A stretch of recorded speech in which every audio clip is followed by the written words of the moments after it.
আসসালামু আলাইকুম। আশা করি সবাই অনেক অনেক ভালো আছেন।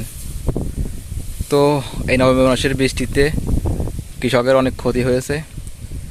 প্রতিটি কৃষকেরই ধান এইভাবে পড়ে গেছে পানির মধ্যে, এবং বৃষ্টি এবং বাতাস হওয়ার কারণে মাঠের ম্যাক্সিমাম মানুষেরই ধান এভাবে পড়ে গেছে। এদিকে আমাদেরও জমিতেও ধানও পড়ে গেছে।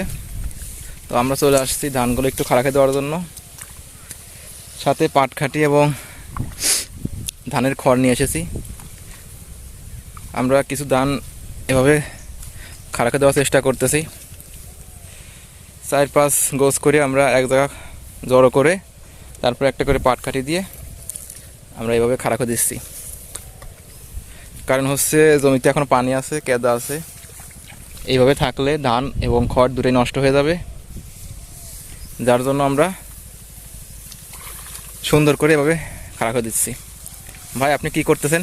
এই ধান পড়ে গেছে, এর জন্য ধান খারাপ হচ্ছে খাচ্ছি যে।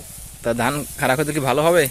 হ্যাঁ, না তো খারাপ না করে দিলে এই ধানের মাথা করে খেয়ার পচে যাবে না, আরো ধান আবারও জ্বালা যাবে না। আচ্ছা, যার জন্যই আমরা আমি এবং ছোটো ভাই এসে ধানগুলো খাড়া করে দিচ্ছি সুন্দর করে। তো এখন দেখতে অনেক সুন্দর লাগতেছে এবং ধানটা আর পড়ার সম্ভাবনা থাকবে না। আমাদের জমিতে এই ধানটুকু পড়ে গেছে, আমরা এই সমস্ত ধানটা খাড়া করে দিয়ে তারপরে বাড়ি যাব। আমরা হালকা কিছু এখন তো খাড়া করতে পারছি সকাল কেটে এসে। এই পাশে কয়টা খাড়া করছি এবং এই সাইডে এখনও খাড়া করতেছি। তো দেখি আমরা এই সমস্ত ধানগুলো খাড়া করে তারপরে বাড়িতে যাওয়ার চেষ্টা করব।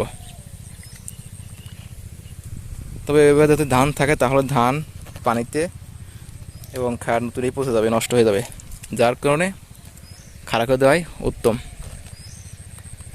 খাড়া করে রাখলে পরে খ্যার এবং ধান দুটোই ভালো থাকবে ইনশাল্লাহ।